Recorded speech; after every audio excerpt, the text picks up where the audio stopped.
Welcome to today's Accidental Advocates, a conversation with three young champions of gun reform. My name is Mary Fetchett, and I'm Executive Director of Voices Center for Resilience, formerly Voices of September 11th, an organization that I co-founded following the loss of our 24-year-old son, Brad, on September 11th. For those of you who are new to us, Voices provides long-term support for thousands of victims' families, responders, and survivors. And we collaborate with our partners to help communities prepare for and respond to other tragedies in the United States and abroad. So we're working in three areas. We're providing support, education, and training. Accidental advocates is, a topic that's very close to my heart.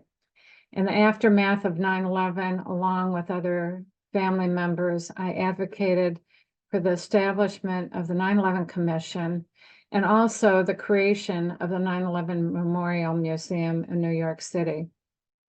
We were passionate about making sure that the government was doing everything in its power to prevent another terrorist attack and to honor the 2,977 lives that were lost.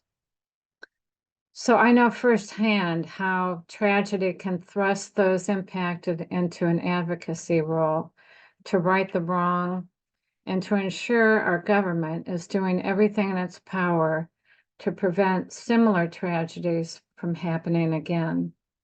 I also understand the tireless efforts of our guests who will be shining a light on changes that can be made to curb what's become an epidemic of death due to gun violence in the United States.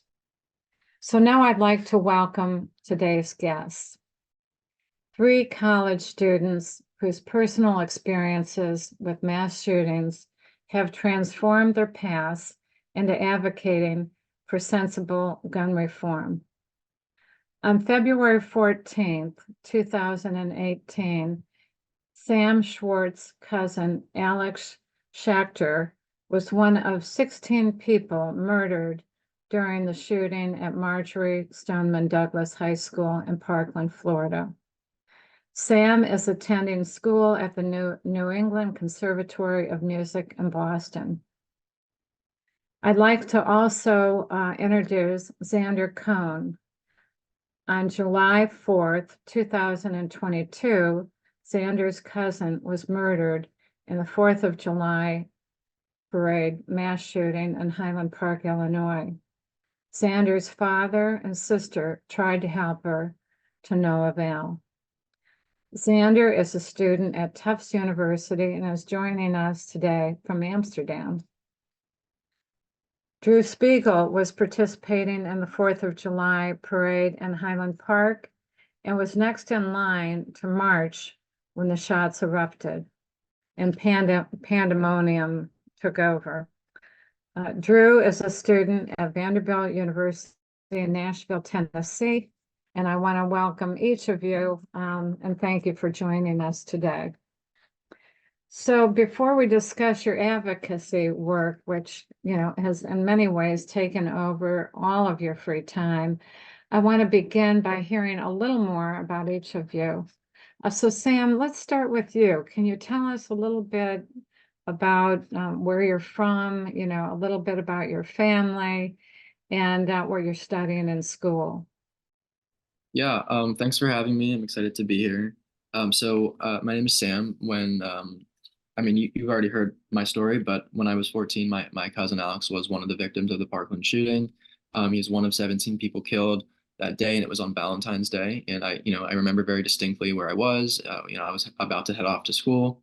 It was actually like the 8th grade field trip, and we did not know where Alex was. We did not know what was happening in Marjory Stoneman Douglas. We knew that there was an incident, and we saw the news footage of everybody leaving the school, but Alex wasn't responding to his phone, and no one could get a hold of him. No one knew where he was. So, we did not know what actually happened until I think later in the day. And, I found out on the bus ride home from the school field trip what had actually happened and that my cousin was killed. So from that, I remember distinctly walking into my home and seeing my entire family sobbing. And that is an image that will stay with me for the rest of my life. And I can tell you right then and there, I knew that I wanted to learn what happened and also make sure that what I was seeing wasn't happening to another family. And I didn't know exactly what the issue was. I didn't know why it happened. I didn't even really know what happened. I mean, it was so early. But I'd heard of mass shootings, and I knew what happened in Pulse, the nightclub, which is in 3 hours from my house, and I knew what happened in Las Vegas, which was I think like it was not even a year before Parkland. We see these on the news all the time. As young people, we live this, we hide under our desk, but to think that it would happen to us is definitely something that you never expect. I come from a family that's very, I guess, liberal, progressive, and they were very accepting of. I think my entire family wanted to take action, and they each do it. A different section of my family each does it in their own separate ways. Um, my uncle takes the school safety approach. My mom and I talk about more legislation to actually, it's gun safety legislation, gun control legislation, whatever you want to call it, legislation that will, try to limit access to people who shouldn't have guns. That's the way that I took action. And that's the way that, there's many ways to curb gun violence. That's just the way that, my immediate family and I decided to take action. So yeah, that's a little bit about me. I never thought this would happen to me. As the title of this webinar is, I am absolutely an accidental advocate. I never intended to be doing this. I can tell you very much so. I mean, I'm on my summer break now, and I would more than anything be rather hanging out with my friends than talking about this issue. But this happens. This happened to me, and I now feel a duty to take action and make sure it doesn't happen anymore to other people. So that's a little about me. And again, thank you for having me. Well, and Sam, our condolences for the loss of your cousin. Xander, tell us about yourself. Where do you live? You're in Amsterdam today, but tell us about yourself and your family and, what transpired that day. Yeah, well, first of all, thank you for having me. Thank you all for coming. My name's Xander. I'm originally from Highland Park, Illinois, which is the location of the mass shooting that killed my cousin. That day started off as any normal day for me. I was at summer camp. I was a camp photographer, and I was out, and I got a text from my mom. So I just want everyone to think about every time you get a text, pretty normal experience, but I looked down and I saw cousin Jackie was shot and killed. Um, was with Michael and Danny, which was my sister and my dad. They're okay for now. They're hiding and sheltering in place. And Walker Brothers, which is the pancake place that I grew up going to every weekend. Um, as a child, I mean, that's not a normal text to receive. And that was the day that I became an accidental advocate. But I think the thing that is so important for me and for other people to know is that takes a second. It could happen to you, it could happen to anyone. No one wants to do this work. At least for the three of us, we're here because we feel like this obligation. If you don't do the work before it happens to you, it could happen to you tomorrow. And if that isn't a call to action for anyone, I don't know what would be. Well, and our condolences to you too, Xander. Drew, how about yourself? Hi, first off, thank you for having me and thank you to everyone for coming. So 4th of July 2022, I was actually kind of working with local campaigns, and the 4th of July for local campaigns means like a lot of parades. And the first one was Highland Park, and I was so overwhelmed by like it was a really busy day for me, and everything was moving fast, and I was getting a lot of texts, and I was waiting in the Highland Park train station parking lot, and that's where all the parade participants were gathered, and then they were going to march along the route, and people started going. I was actually pushed back later into the route than I was supposed to be. I don't know what would have happened if they moved me up and I was supposed to go when I was actually supposed to go. But within a few steps of me being sent off, I heard the gunshots. What I don't think people really assume or what people usually imagine in a mass shooting, but it was all under a minute. 83 rounds of ammunition were fired in under 60 seconds, killing 7 people and injuring 48 more. I was fortunate to be about a block and a half away, so I did not see any of the carnage, but I heard it in the chaos that ensued once the gunshots went off. was truly terrifying. In hindsight, we now know that the shooter was on a rooftop, but at the moment, there was no way of knowing that. So when the crowds of people came rushing towards me, I assumed the shooter was on foot and coming towards me, and I was with friends. And I thought that I might have not left the parade, and I texted my parents that I'm at a parade, there's gunshots, I love you. I didn't know if I'd get to send another text, and it was just because of the amount of people and the closed streets, it took about 20 minutes until I was able to really get to safety. So, and then since then, naturally, I was just like, this can't keep happening to more people. And then especially getting to college, I started speaking out even more.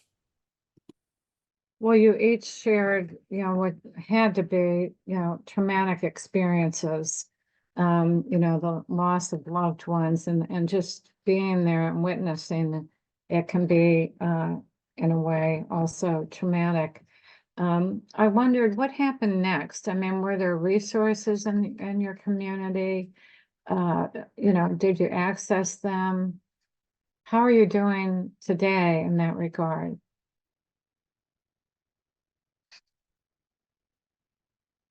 I There can was, start. okay.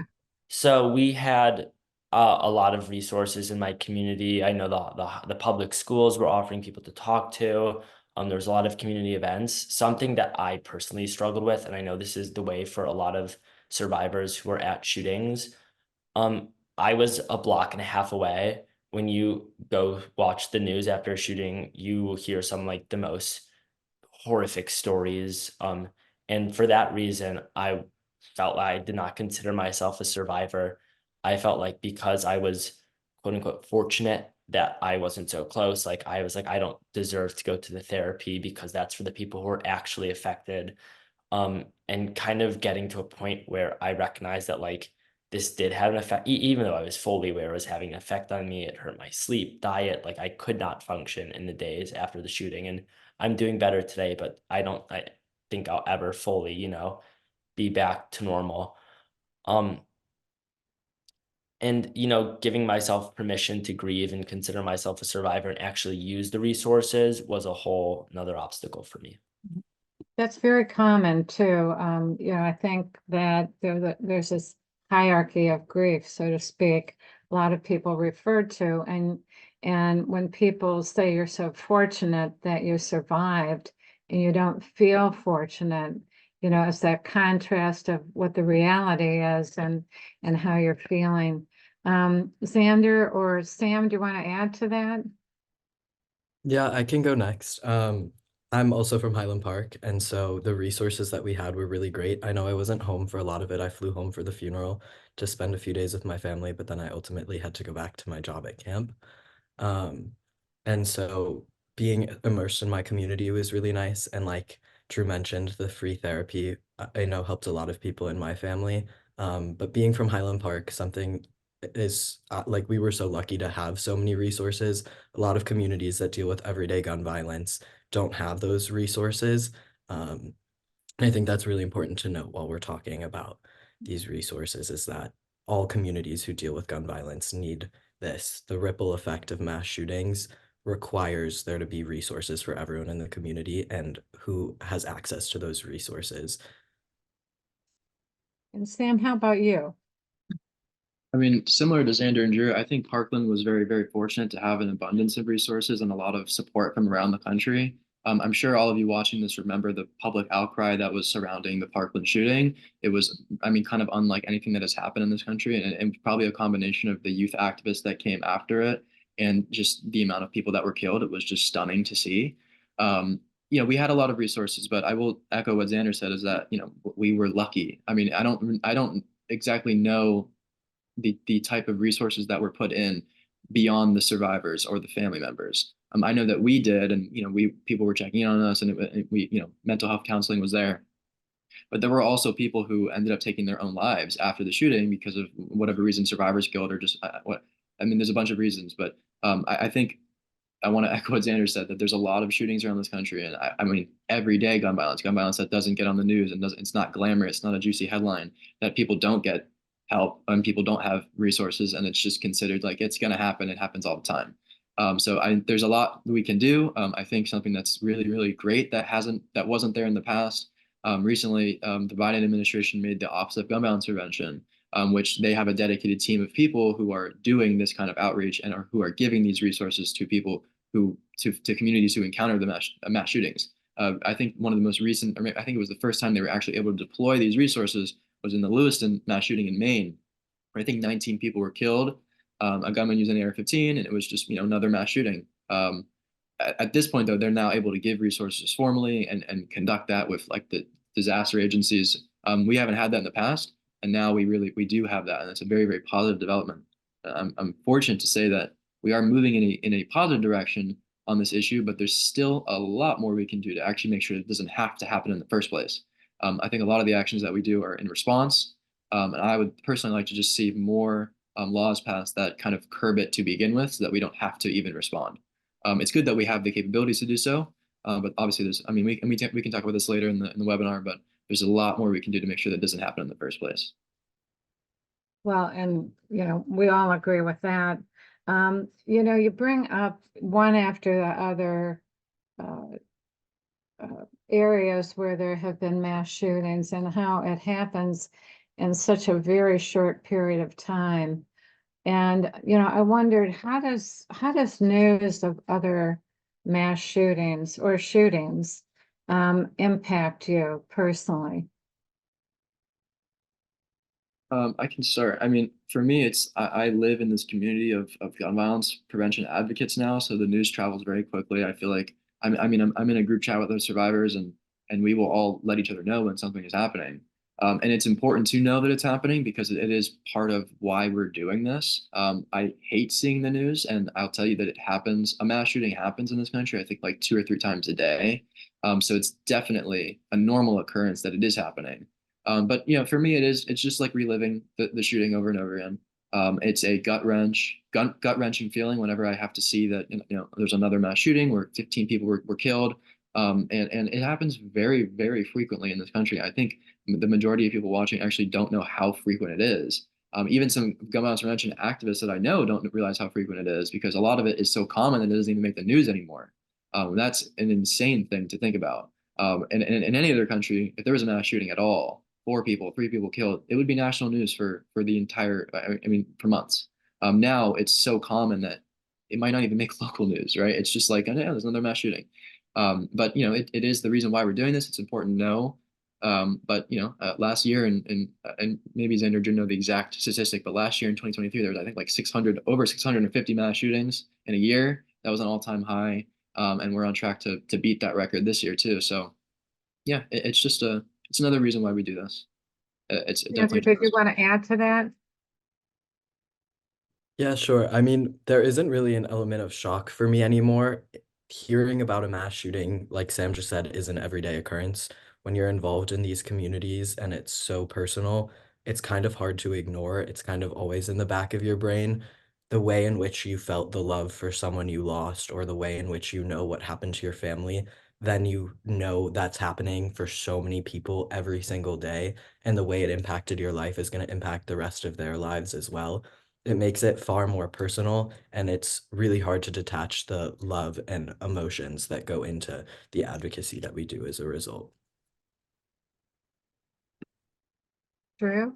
Yeah, just to add, I mean, I would say then because of how common mass shootings are at this point, I would say on average, the news spends about 2 days per mass shooting. If it's a big one, 15 plus deaths, maybe it'll be closer to a week. But really, the news moves so fast, especially with mass shootings.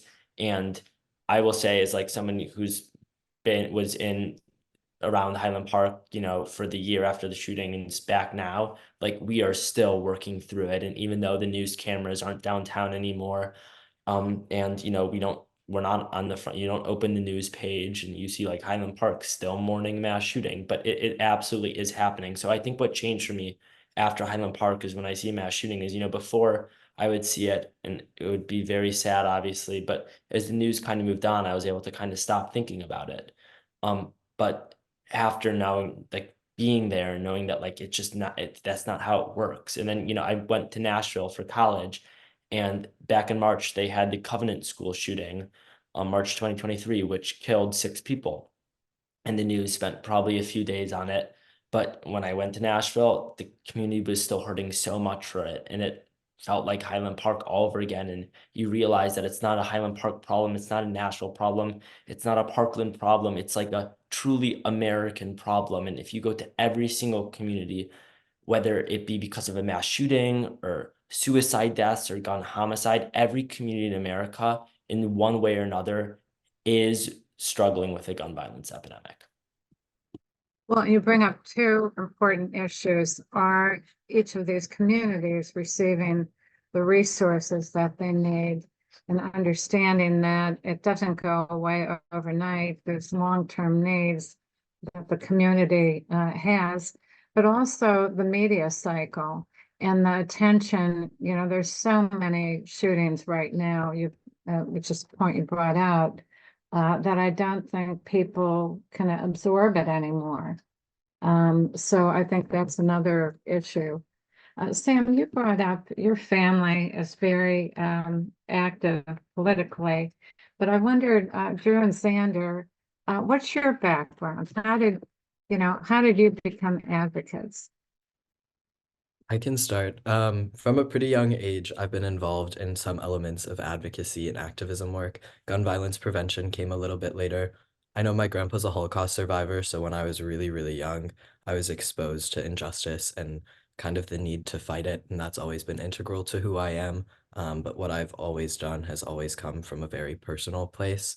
And so when this happened to my cousin, I kind of felt like I had no choice.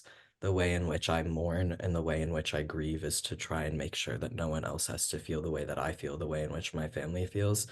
And my family has been very supportive of me and of that since I was young. I know after the shooting, my family also got a little bit more involved in activism, because they also felt the need. And that came a little bit later because they had a lot of survivor trauma to deal with first before they could get involved.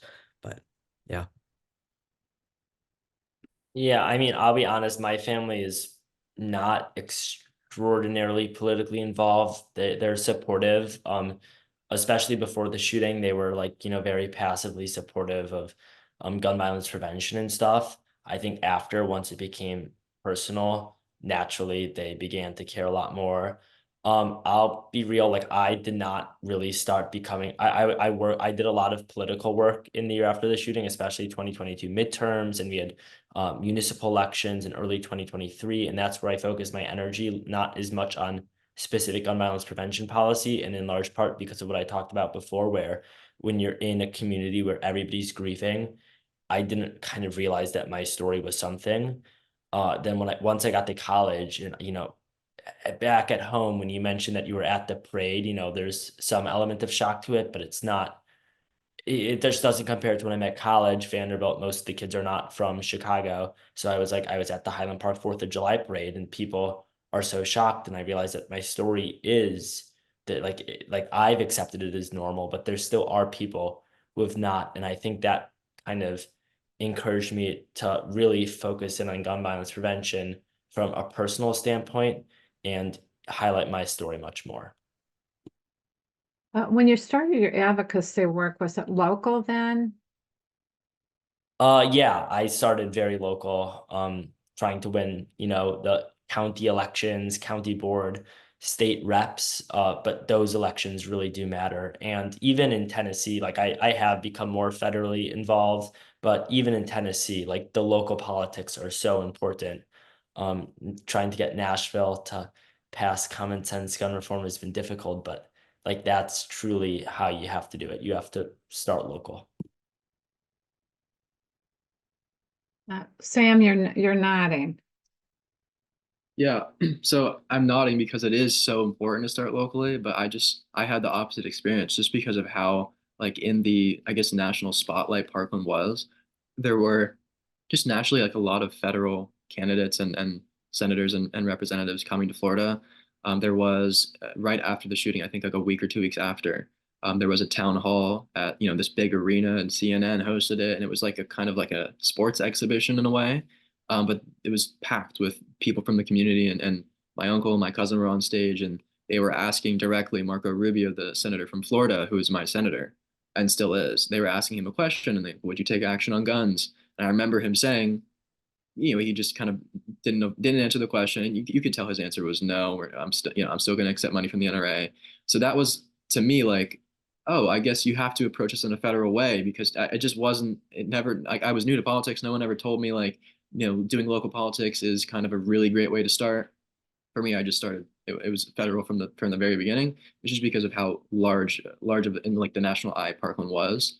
But for a lot of people, addressing it locally is how they take action, and that is absolutely an important part of the problem here.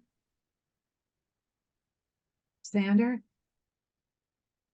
Yeah, I mean, I got involved far more locally, at least to start, and have done some bigger things. I think something to note, though, is that from a position as small as being on the school board or being on city council of a town, like those positions and gun violence prevention in those positions are important. We need gun violence prevention advocates in every sector, from school board to president and everything in between, if we actually want to curb this epidemic. So it sounds like pretty immediately you were thrust into this advocacy work. Was there a particular turning point for any of you? Do you mean like what was the moment that we decided to take action? Right. Yeah, I mean, it was. I think for me, it was right when I saw my family, when I came home from school. But also another big like push was when I went to the funeral, and I had to sit through that. That was not fun. It was just like, I mean, seeing, and then just seeing, like, I was inspired by. I was very young. I was 14, but seeing the kids who were older than me at Marjorie Stoneman Douglas, seeing them take action was very inspiring. Seeing the March for Our Lives happen, that was a big push. But I think it was more just like, I don't know how to really explain it.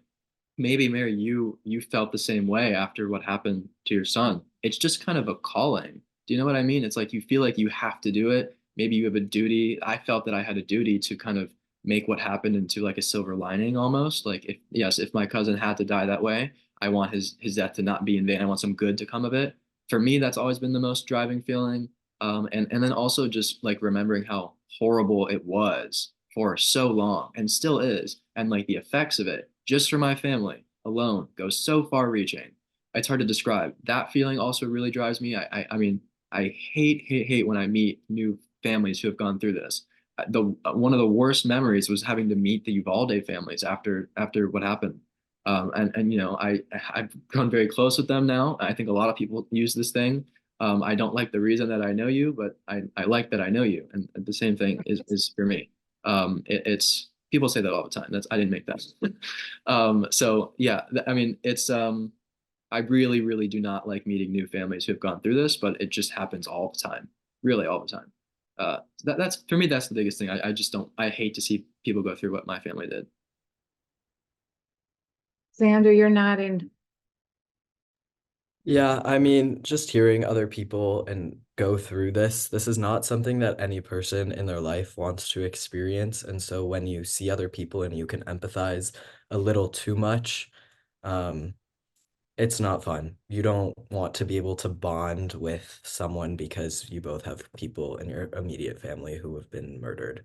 And that's something you can't forget. And you have to go through this trauma, like trauma bonding with people. It's not something that anyone wants to do. Yeah, the Yeah. only reason I know Xander Drew is because I met Xander in DC when we were lobbying to take action on guns. And I was like, oh, you also lost your cousin in a mass shooting. That's awesome. I guess we should be friends now. I've had so many experiences with people like that. Same with Drew. I met Drew through gun violence prevention work. Most of my closest friends I've met through gun violence prevention work. I'll let Drew talk, but it's just, I'm sitting here thinking, wow, I have met both of these people through this work, and it's kind of sad.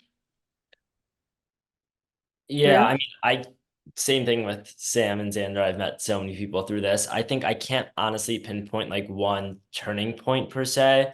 I would say I probably just I've had a lot of little turning points, a lot of small stuff that has really made me want to get more involved. There's stuff that you would customarily think of, like, the 1 year after Highland Park Memorial, that was very touching and that made me want to get involved. But then there's kind of the personal stuff. Like I'm in cross country, or sorry, in high school, I was a cross country runner, and every race would start with the firing of a gun because that's just how they do it. And my senior year after the shooting, it was an element of like PTSD, like hearing a gunshot, and that's where my mind would go back to Highland Park every single time, and it would be hard to focus and stuff like that. It just makes it like stuff you wouldn't even think about, really pushes you to be like, I need to do something about this. And then as I kind of talked about being in Tennessee, I will say like the contrast in between Illinois and Tennessee, whereas Illinois, I think it was about 6 months after the shooting, we had banned assault weapons and taken action. In Tennessee, a year after the shooting, we just armed teachers, which is the complete opposite direction. And seeing that contrast and the frustration, especially of families in Tennessee, the Covenant parents, watching them stand in the gallery as the Tennessee legislature passed a bill that would arm teachers, but none of them wanted that. They're still grieving their children. That was one of the hardest things I've ever had to watch. Was there a turning point for you, Xander? Yeah, I mean, when I first got involved was about when I came home for the funeral. I went to the funeral, and that was the first time I had seen my family since it happened. Stepped off the plane the day before the funeral, and then I went.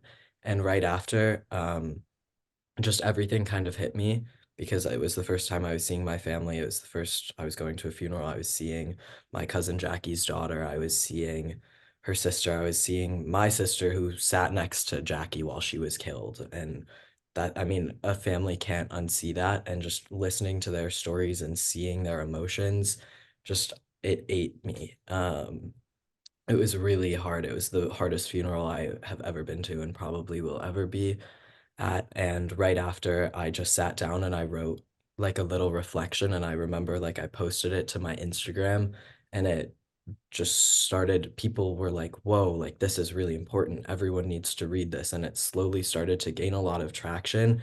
And I realized that, I had a voice that people would listen to or that people were listening to. And ever since that moment, I knew that I couldn't stop.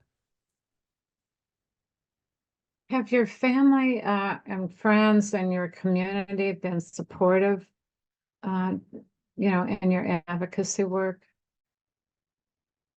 I would say so. I feel like I'm from a pretty liberal area and my family's quite progressive. And I mean, this doesn't come as any sort of shock to them. I feel like this is a little bit more palatable in terms of some of the activism work that I do. So it's been pretty easy for them to stomach. And I think when most people hear that it comes from a place of losing someone, it's pretty hard to say that you're in the wrong.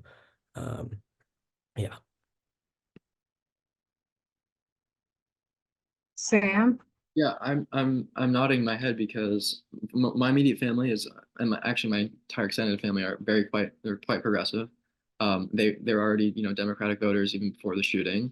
But the thing that I'm remembering is after the shooting, a lot of my friends and I think young people before Parkland, just in my area, not very politically active. For a lot of young people, they're not very politically active. It's just like it's kind of like a chore, and politics is a dirty word for a lot of young people, I feel. A lot of my friends who are definitely conservative leaning people or who, they say conservative things, they were all like, yeah, why is this a thing? Why is that? Why? I don't know. They were confounded about why this is still happening in this country. And, I was the same way too. I know, and throughout my travels around the country, I've met lots of people, conservative voters, people who vote Republican, people who are still Republican, who are absolutely in line with pretty much every single piece of, and it's all common sense gun legislation that we're trying to pass. I would say I don't think I've ever met somebody to my face who has said, I disagree with you. Online, different story. Yeah, lots of people disagree with me online because it's just kind of, yeah, they're hiding behind a screen or whatever. I don't know. But my immediate family and friends, very supportive. Yeah.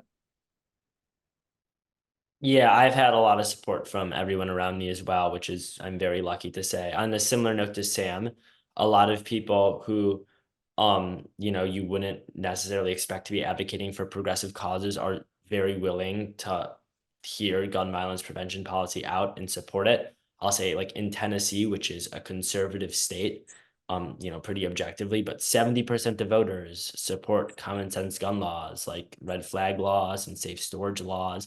And it's really not political and it doesn't need to be. Like this is just common sense stuff. I mean, the Covenant School shooting, the one I was talking about earlier in Nashville, that's a private Christian school in Nashville, Tennessee. A lot of the parents are, very wealthy people who you're not finding with any other progressive cause. A lot of them are lifelong Republicans. They call themselves Christian conservatives, and they were with us marching and advocating for common sense gun reform. It doesn't need to be political. Yeah, I just wanted to say, Drew always hits it right on the head. It is not at all political. A lot of times people are like, "Oh, you're making it political," and it just, well, we have to get it passed through Congress, which is the only reason why sometimes it has to be political. But for the families, it is so not political. And just like what we've said just now, it can't be political because there's so many people on both sides of this political spectrum. Far left, far right, who are like, yes, absolutely. This is just, why would we not have expanded background checks? Why would you be able to let people why would you want domestic abusers to have access to guns? That's just kind of a common sense thing, right? 91% of Americans support expanded background checks. That's not a political issue anymore to me. To me, that's the reason why we haven't done it is representative of another problem in this country, which doesn't come down to politics. It comes down to just the amount of money that's in politics and how big corporations can exert influence over politicians.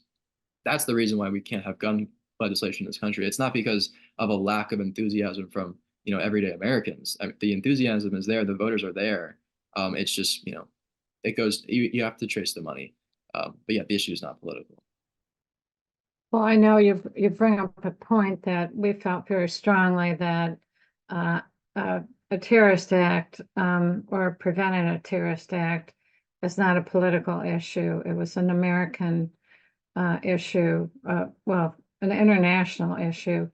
And similarly, I think gun reform, I think you bring up a good point that there were a lot of references to the progressives being supportive, but it shouldn't be a political issue. It should be a national security issue. And it is an American problem. How do you address, you bring up, the people that might be opposed to some of the changes. How do you address, or I guess we should start with, what are the misconceptions of people that oppose gun reform? I have a good one. A lot of people think that, online I get called like, I guess people who want to go down gun violence prevention and advocacy, they get called gun grabbers. And basically what that means is people who are on the right and who disagree with us on this issue perceive any sort of gun control legislation as an attack on their Second Amendment rights, or that the government will come into your homes and take your guns away from you forcibly. And no realistic activist has ever claimed that that needs to happen, or that there's no policy that is currently in Congress or that anybody's advocating for that would happen. It's just an absolute fallacy. A lot of times, right-wing politicians and the NRA say, Democrats want to come and take your guns away from you and leave you defenseless, and that's a big misconception that is never ever going to happen in this country. It's not something that anybody advocates for. I think what people refer to a lot of times is the assault weapons ban, which is very commonly advocated for by gun violence prevention activists, and even that is not a forcible removal of somebody's weapons. It's just it's essentially a freeze on manufacturing. Anybody with those types of weapons, you would have it grandfathered in. You'd be able to keep them. That's a big misconception, and I personally think if people would just like realize that, or if they knew that fact, they would be more they'd be more on our side. But yeah, that's a big one for sure. Yeah, I think there's a lot of misinformation that people get told through the media in which they consume, that this is what people want. And if you look at the bills, I mean, my biggest piece of advice is look at the bills and you'll see exactly what people are advocating for. So often we see like conclusions jump to that are just so incorrect, like Sam was just talking about. The amount of times I'll turn on like Fox News, for example, and it'll be talking about this is what gun violence prevention activists want. Like this is what's gonna happen, and it's just blatant lies. And that's not at all what any of these bills said. That's not at all what any activist said. Um, like do your own research, think about, look at the bills, and also like Sam pointed to before, look at the money, because the NRA is the reason that this is what's being presented in the media, and this is why people are voting certain ways, not because that's what their constituents want. Yeah, and if it truly was about what the constituents want, I mean, many times there's been stuff. I mean, we've had Republican members of Congress vote for a federal assault weapons ban, which is the most, I guess, progressive, extremist gun violence prevention bill, gun safety bill, whatever you want to call it. That person was reelected again, still a Republican member of Congress. He didn't lose his seat because Republican voters are, it's not a political issue, as I've said. And yes, another big one, and I don't know if Drew wants to input at all, but a lot of times people on the right love to say that people who are in support of this issue are attacking the Constitution and we want to upend the fabric of American democracy. Could it be that we just don't want kids to be killed in our schools? That's all it is. No activist is trying to rip apart the Constitution or take away the Second Amendment or take your guns away. It's just making our country a little bit more like Australia or New Zealand. I mean, they still have weapons there. They don't have They don't have mass shootings. They had one major mass shooting in Tasmania. They don't have the problem anymore because they took immediate action. And those are the exact same things that we're advocating for. People are still using guns at shooting ranges. People are still using it for self-defense. But in this country, because we haven't done any of that, and the existence of money, as Xander said, it's just a bad place to be right now. Yeah.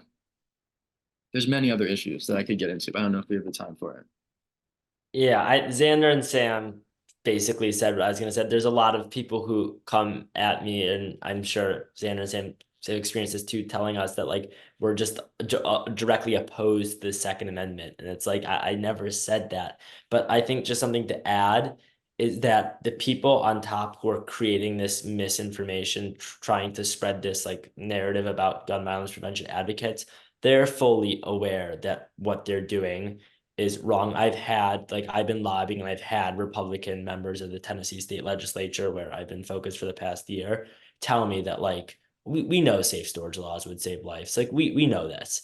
Like they know what they're doing. What they're trying to do is trick people who don't have the same access to information or don't have the time to do all the research. And they're trying to come up with easy formulas and shortcuts and stereotypes so that they can still push their agenda through. So you talked a little bit about misinformation, but what is it that you want? We just want to see the number of gun deaths, or sorry, deaths by guns in this country, which is currently sitting at about 45,000 people a year, and we want to make that half, or 10,000 or 5,000. We want to get it as low as humanly possible, and that requires strict gun control legislation. No matter how you cut it, the states in this country that have taken action on guns, like California, like New York, like where I go to school in Massachusetts, have the lowest on average gun crime rates, gun death rates, suicide rates by firearms. They have the lowest by far. And more red states like Texas and Florida and Tennessee have very high. Kentucky has a very high gun death rate, and it's just because the laws have proven to work. I mean, when we had a ban on assault weapons for 10 years in this country, I don't know the exact percentages, but it's something like 100% or 84% decrease. But there was an immediate decrease in mass shootings, and then when it expired, it skyrocketed again. That's what we want. We just basically want people to not die in their schools, or people to not die in their shopping malls. Pretty simple concept, I would say. That's all. So what legislation would you like enforced? Xander or Drew, do you want to talk? I feel like I've spoken a lot. I can speak a little on this. So I'll say like in Tennessee, I've been like fighting for really the most basic stuff. But in Tennessee, my three focuses are red flag laws, which are the most, also known as extreme risk protection order, same thing.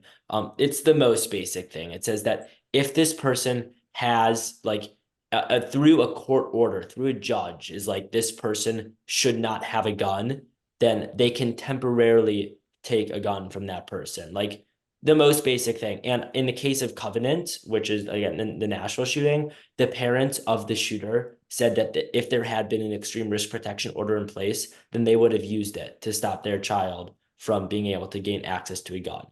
So like this is something that we know works and that has still not been passed. And additionally, safe storage laws. This is something that requires guns to be safely put away, and so that children can't get access to them.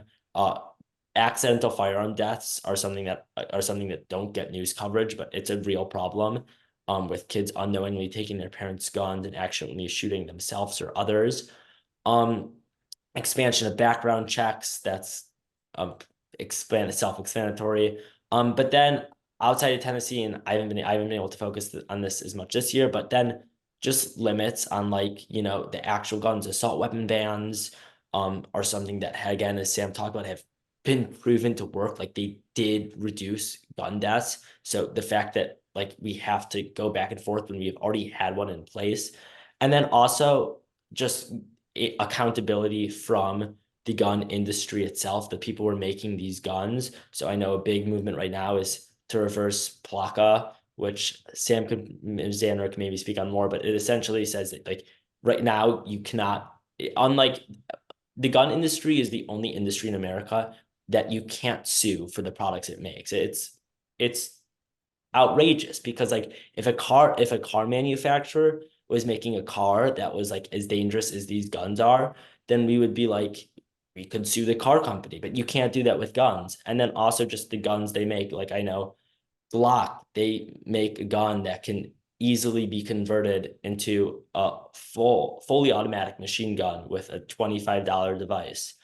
And the fact that they can just make that gun legally, even though and technically it's okay, because even though fully automatic machine guns are not legal in this country, that gun is. It's just like closing loopholes like that. So obvious, but so much pushback for no reason but politics and money.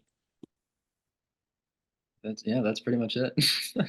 Yeah, I mean, Drew touched on a lot of the big ones that we all advocate for all the time, but in addition to that, or just some other things that I try and talk about too, is like when I'm in or when I'm in meetings with people from Illinois, a lot of the time they're like, well, we're all in support of an assault weapons ban. We're in support of Ethan's law and all of the things that you're doing. And that's kind of what my legislators use as like the stopping point, is like, okay, well, if we vote on it, this is what I'll vote for. Of course, I'm in support of it. And so something that I say to them when we're at that point in time is like, I'm from the Chicago suburbs, but Chicago has a huge problem, and it's directly related to like different socioeconomic levels, different resources that people have, education. And so if you want to curb the gun violence epidemic problem, we also have to deal with systemic racism. We have to make sure that every single person is safe, no matter where they come from. Resources in general and in life are distributed far more equitably, and that too is gun violence prevention.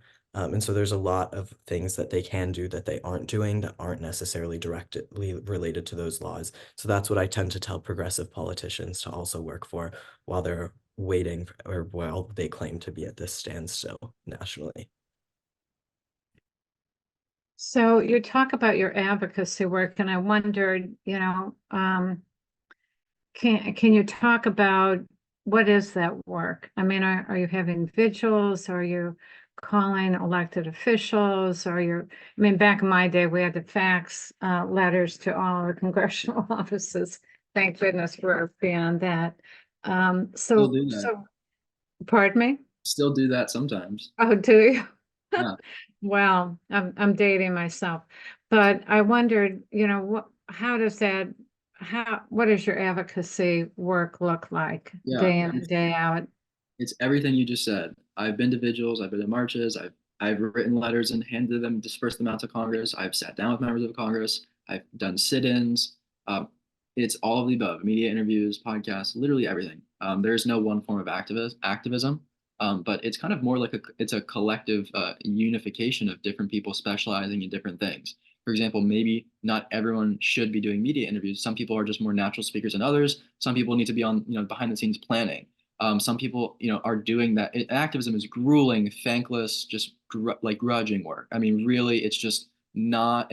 There's no limelight involved in it for 99% of people who do this work, and they realize that. But the majority of it is, researching which members of Congress support some issues, and then scheduling meetings with them, which is difficult to even get a meeting.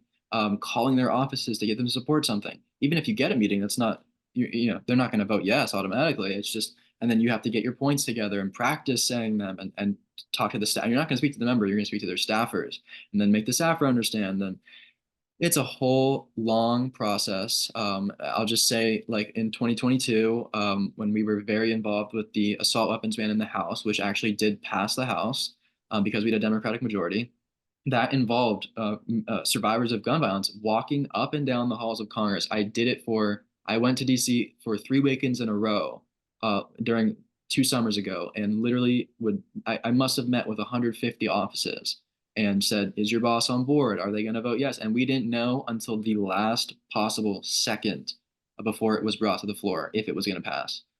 That's the activism stuff that the survivors of gun violence and their family members are having to go through. It oftentimes is on the family members to do the work. No one else is going to do it for them.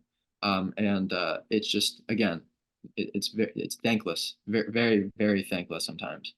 Maybe Xander Drew want to talk about a little bit more, but it's everything. I mean, nothing isn't activism, honestly. Yeah, no, I completely agree with Sam. I mean, like like you wake up some as an activist and you just like sometimes just do not know what's in store for the day. Sometimes, I've had days where I've had just like, like 5 interviews back to back to back to back to back. And like, it's been intense and I've been in front of cameras. I've also had days where I've been like put in a room, like a windowless room for 10 hours to just like write letters, do work, no attention for that. Both are overwhelming and a lot in their own ways. We're at a point like I don't think people realize like that there's just like there's a lot there's a good community of activists, but at the end of the day, like we need more people like in between social media and actually going to meet with the lawmakers and like doing the interviews. Like there is so much work to be done, and then as Sam was saying, like so much behind the scenes. And yeah, every day is some sort of new like adventure. You don't really know what you're getting yourself into.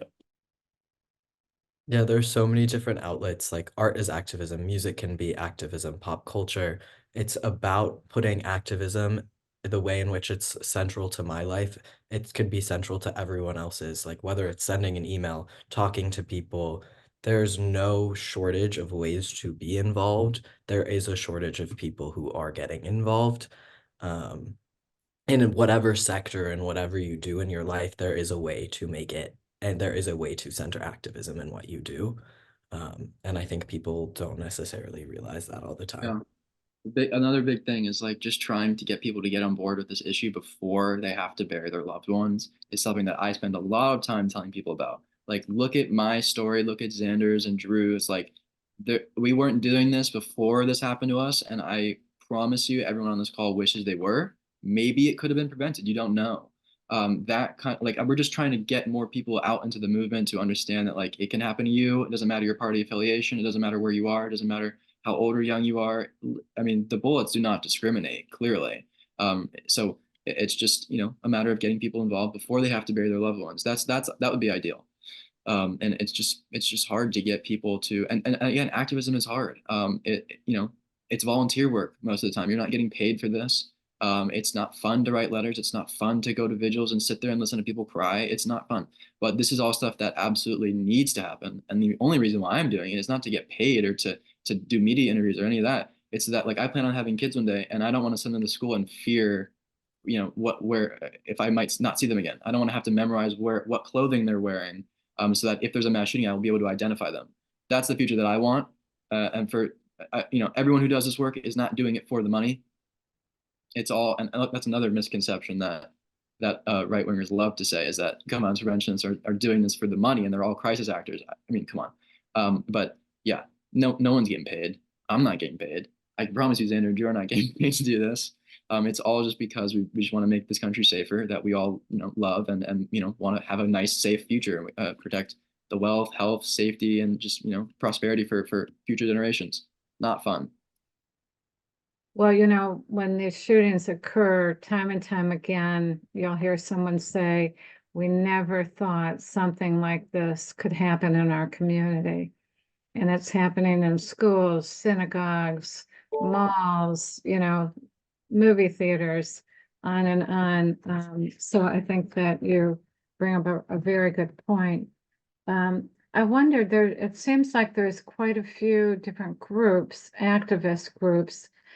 Do you work together? And if you do, what's the difference between what you're doing versus what some of the other groups are involved in?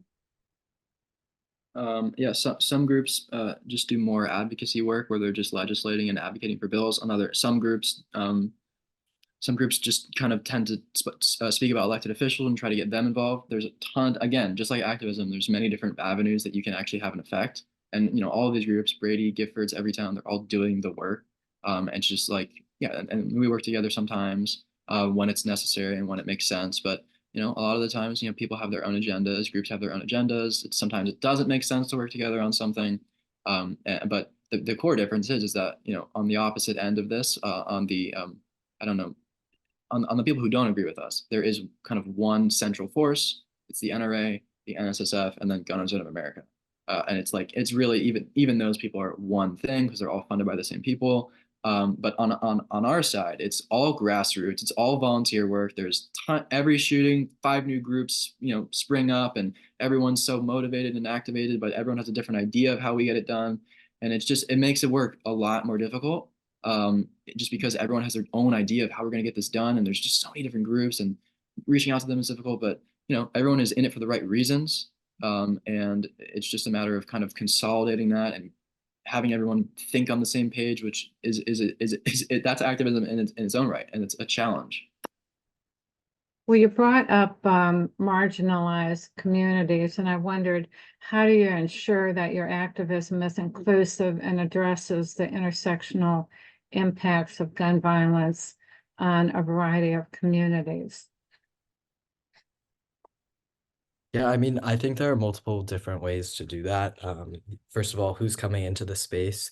Who are the activists you're surrounded by? Who's getting the attention? Who are you talking to? Are you focused on what the media is focused on? Because usually if that's the case, it's probably not very intersectional. Whose voices are you amplifying? What stories are being told? And just asking those questions every single time you do something can start to centralize every single voice. Listening to like communities that are harmed being like, this happened because of this, oftentimes that won't get reported correctly. So listening to the people who are most directly impacted is a really good place to start. Yeah, I agree with that fully. I think, we all, got involved mainly from mass shootings, and mass shootings are obviously a huge problem in this country. But if you look at the numbers, that they're not the primary source of gun violence deaths. And I think even though they're what for sure get the most news coverage and are what are for sure the most like eye-catching story, they're not what necessary. I mean, they are day to day at this point, but like that, they're not, I guess, the hour to hour events that are happening. And I just because I feel like all my stories are about Nashville at this point, but like so the Covenant parents, are generally, they got involved after the shooting. They're generally more white and privileged. But in North Nashville, which is another neighborhood of Nashville, predominantly Black, they've been struggling with gun violence for decades, and they have not been able to get anything like basic common sense or even like their voices amplified in the same way Covenant has until Covenant shooting. And I think that it comes down to people like who get the spotlight, like those in Covenant, being willing to expand and talk about other stories while still obviously focusing on why it's personal. And mass shootings are still obviously like a huge problem, but kind of being willing to, as Xander was talking about, like share the spotlight and hear from every voice that has been impacted. Looking ahead, what do you think your biggest challenges are and how you measure the success of your efforts? Well, I mean, the three of us are involved with this tour called Tour to Save Democracy. That's going to be a challenge. It's just a lot of planning. But basically, we're going on tour to basically flip vulnerable Republican states blue, because if we're just facing reality, there is one half of the political spectrum that does not agree with us on this issue, and is not getting on board with this, and is preventing these things from being passed. That's our biggest challenge, is making sure that we can, have a majority in Congress that supports this issue and agrees with us on it, and wants to take action, is even receptive of taking action on it. That's our biggest challenge. Making sure that people, can't pack the Supreme Court with, two more far right conservative judges who will be on there for a lifetime, who will actually prevent all progress on this, even if we get a Democratic majority in the House and the Senate. That's another huge issue, and I think everyone on this call knows what I'm talking about. That's going to be a very, very big issue. And so it's really just kind of creating a gun sense majority in Congress. And if Republicans would want to get on board with us with them, that would be fine. But it's just that's our biggest challenge for sure, is just making sure that we can actually do the work, get these laws passed, and start saving lives. At least looking forward to this election.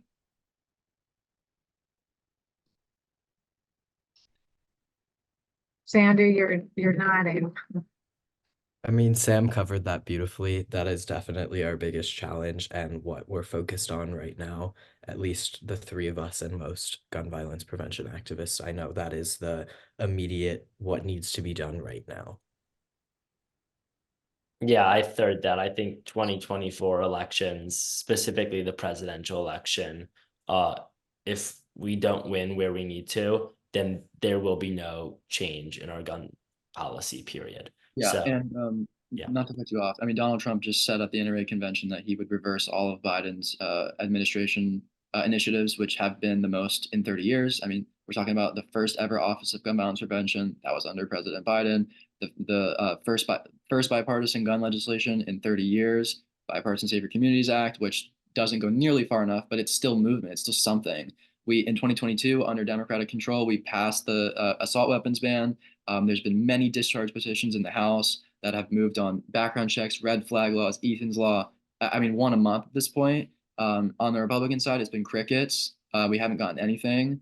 And, it's just, I think it's just, it depends on who wins this election. And then we can start to see some movement, or we'll just go back in time. Yeah. So I guess you've spoken about some of them, Sam, but what are the positive changes you've seen, as a result of your advocacy work? I mean, yeah, for the first time, I think the gun violence prevention movement is stronger than the NRA and all of these massive just forces for, I would say, evil in the world, or in this country. We have more legislative wins than they do. Every year on a state level, every month on a state level, on a local level, we have wins. Illinois passed an assault weapons ban recently. That was huge. That came from local activists like Xander and Drew doing, again, thankless, tiring, grueling tasks every day to make that happen. That's kind of, I mean, we have more wins than they do. We outraise them in a lot of scenarios. They are losing members. And it's just also like I think we're at a turning point in this country where, again, I mean, just to talk about how apolitical this issue is for a lot of people, where we have like 91% rates of agreement along all. I mean, can you think of another instance in this country where 91% of Americans agree on something? I would have a strong. I can't think of anything else. So that's really the biggest thing. It's everything I said. We've passed a lot of laws under this administration, and we've done a lot of good. And it would be a shame if we have to. It wouldn't be a shame. It would be a tragedy. More people would die if we go in reverse. We had a question come in, and you spoke briefly about gun manufacturers taking responsibility, or that they should. Recently, the parents of a shooter are being held responsible for their son's actions. Do you think this will be an effective way to curb some of the violence? Who wants to take that? I can take it. Or at least start. I know in the case of Highland Park, the dad shooter did go to court. And I will say, like, the shooter himself, like there were so many red flags, and the dad signed off on him being able to own a gun. So yes, the dad was absolutely partially responsible, and that being something that is dealt with in the law, I think is helpful. Same with the gun manufacturers. In general, like any product, I know Sam said this before, I think it was Sam, that any like a car manufacturer can be held liable for its products, but why can't a gun manufacturer? Especially when historically they do advertise to specific people, and their advertisements absolutely target people who are more likely to commit mass shootings or violence. And because of that, yeah, of course they're liable and responsible, and holding them as such isn't really radical. It's just based in fact and what they do. And I think we do need to hold people accountable for their actions that lead to murder. Yeah, there's a law called Ethan's Law, which is all about holding parents responsible for the actions that their children may or may not take. And just to be clear, like I think we talk about, because Xander, Drew, and I have all come from major mass shootings, and it's just, I think we talk about that a lot. And gun violence is still, people taking their own lives with firearms, and that never gets attention. As Drew said, accidental firearm deaths are just as tragic, and it happens all the time. And I would say half of the 45,000 people, I wouldn't say, it's a fact, half of the 45,000 people a year who die by guns are suicides. And a way that we can actually start addressing that is by passing something like Ethan's Law, which has been passed in a lot of states in this country. And it's basically, if you have a weapon and it's unsecured in your home, and you have a child who, God forbid, uses it in some kind of way where they take their own life, or there's some incident, the parents are held responsible for that, because of course you are. You're the parent. No other instance, if your child drives the car and without a license, the parent is held responsible. And just for some reason in this country with guns, that's not the case. And why shouldn't it be the case? So in the case, it's called Ethan's Law because my one of my closest friends, Kristen Song, her son Ethan, was shot in the head with an unsecured firearm while at his best friend's house. I don't think these kids knew the gun was loaded. The dad just left it out. It was available for them to play with, and kids are kids, and they did it. And a tragedy happened. And this happens very frequently. And a lot of suicides are caused by this. You have easy access to a weapon that can take your life instantly, and it just happens. So by putting in a law in place, which again, a lot of people oppose for whatever reason. I mean, it's it's attack on my Second Amendment, and it's taking my guns away. And of course, this is not taking your guns away. It's just another responsible thing. If you have kids in the house, lock your guns up, and if you don't, you'll be held, liable. It just seems common sense, and that's a huge one that we can take to start, chipping away at all these unnecessary, needless deaths. Excuse me. I hope I answered your question. Anything else you want to add? No, we have to vote for people who agree with us on this issue, or we're not going to make any progress. That's just all it comes down to. Can you talk a little bit about your plans ahead? Yeah. Well, as I said, we are going on a tour. It's called Tour to Save Democracy. And it's just, we need to elect Democrats because they are the only ones who are realistically taking action on this issue of gun violence prevention. There's a host of other issues that we're passionate about as well. But just because this webinar is about gun violence prevention, these are the people who are going to take action on it. And so we're stopping in very vulnerable Republican seats to attempt to flip them blue, because Republicans have shown time and time again they're not willing, or I mean, they're able to, but they're not willing to take action. And it's because of, the NRA and the influence of money in politics. And so we, as young people, this is the future that we are set to inherit. We have to go around them and say, if you won't take action, we're going to have to vote for people who will. And so that's what we're doing this summer. We're stopping in 21 districts across the country.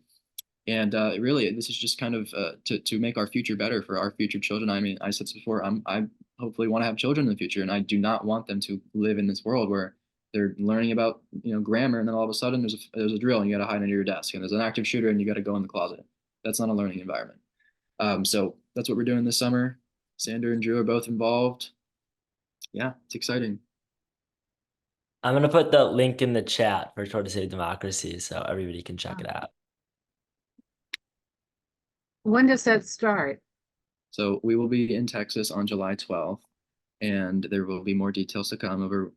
We have all the districts planned, but just for security issues, we have to wait a little bit to give the address. For each stop. But follow us. Drew, if you want to put the Twitter in there, it's at TT Save Democracy. so you can see all the updates. And yeah, well, that's what we're doing this summer to hopefully make a change. How can, you talked about you need more people to become involved. How can they become involved Do you mean in gun violence prevention or the tour? in your efforts?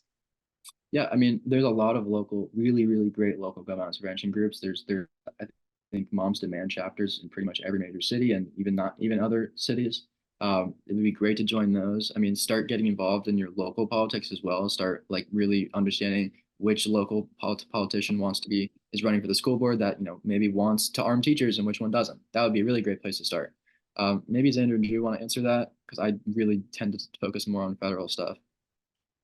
Yeah, I mean, it kind of depends what you specifically want to do. I mean, there are people who are really moved by this, and all of a sudden they're like, I need to do something, I'm gonna run. So it could be something as small as running yourself for, I mean, that's not a small task, but it could be something like running for school board, running for office yourself, joining local chapters. I mean, every single local chapter is different and they all have different priorities.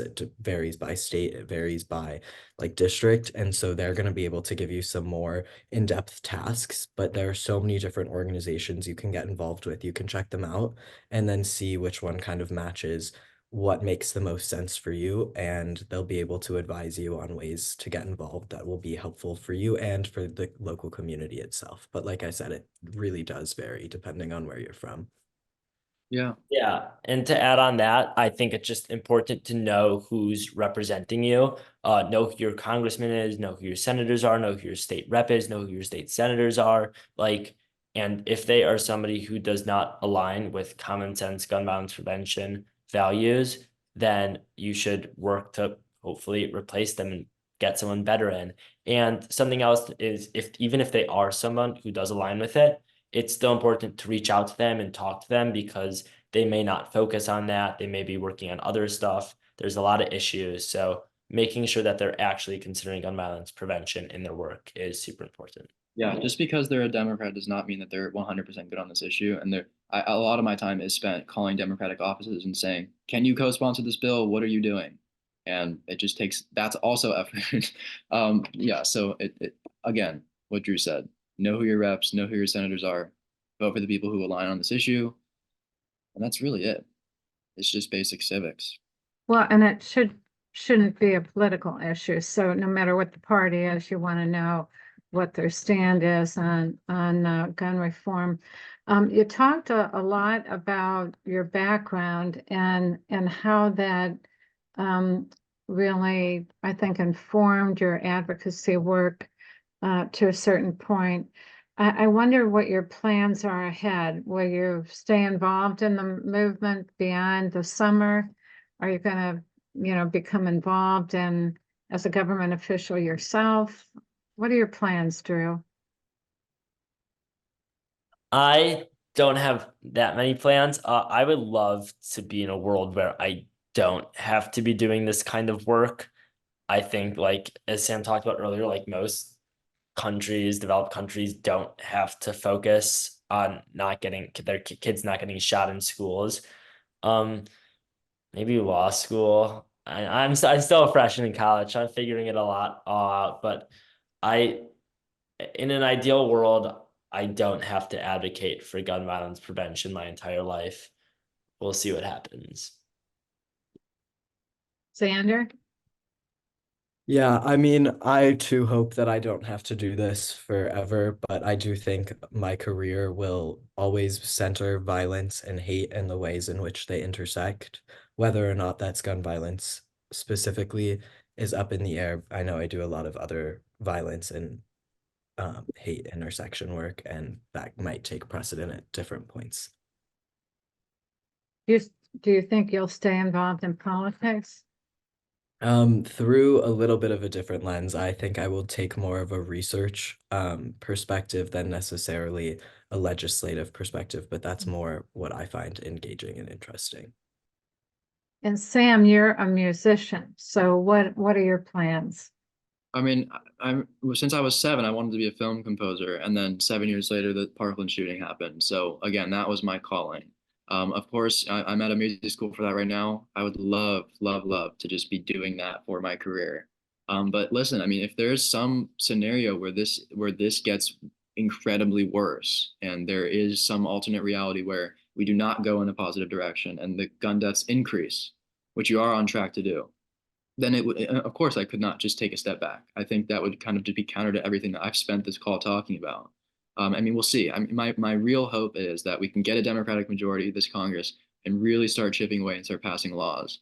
Um, that's my hope. We'll see if it happens. Obviously, we're going to do everything we can to make sure that it does. But you know, if there's some world where there's a very, very far right conservative Supreme Court and it's 6 justices and you know, there might just be yeah, we'll see. But again, I don't know what the future will be in terms of the makeup of Congress next year. We'll have to wait and see. But if this is an issue in 20 years, of course, I'll still be doing it. But I also have to put food on the table for, you know, me. I wondered, just to close out, how has your activism shaped your personal development? And what are some of the most important things you've learned through your experience? Probably a long list. I mean, I have a good one. Not everybody wants, I guess, people to be killed if they're against this issue.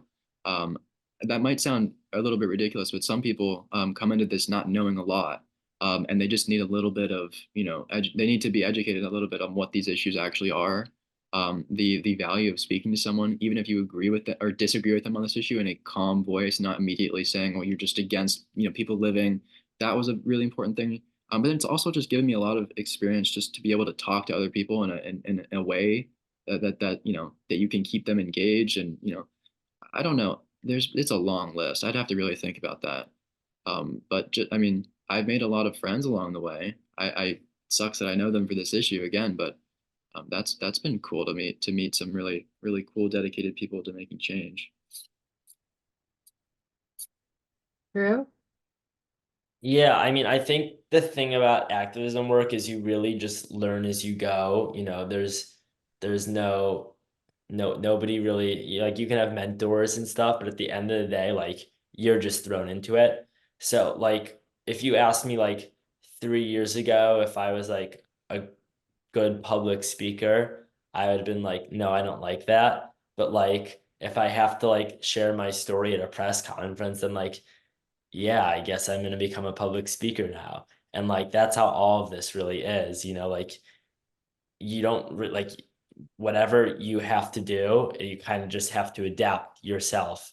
And there's some personal growth there, you know, you have to, I if I was not expecting to be working with like Christian conservative, as they call themselves, covenant parents, as they kind of are, or a lot of these marginalized communities in North Nashville, let alone trying to reconcile them with one another. But activism work will kind of just like throw you wherever, and you kind of just have to follow it and adapt and be quick on your feet. So that's what it's taught me. Yeah. Xander? Yeah, I mean, I study social movements and civics in school, and have for years before this too. So I think something that I've learned is just how different reading and researching this is to actually doing it. We can sit around in a classroom all day debating the strategics of a social movement, but you'll never know exactly what's going to benefit the movement at that time and what is going to cause a social movement. There's so many different factors, and I think that is something we don't talk about a lot. And also, a lot that I've learned about myself is the importance of centering like love in a movement. Like, a lot of us come into this at such a personal level, and that makes this the work we do so much more powerful, but it also does make it so much more draining.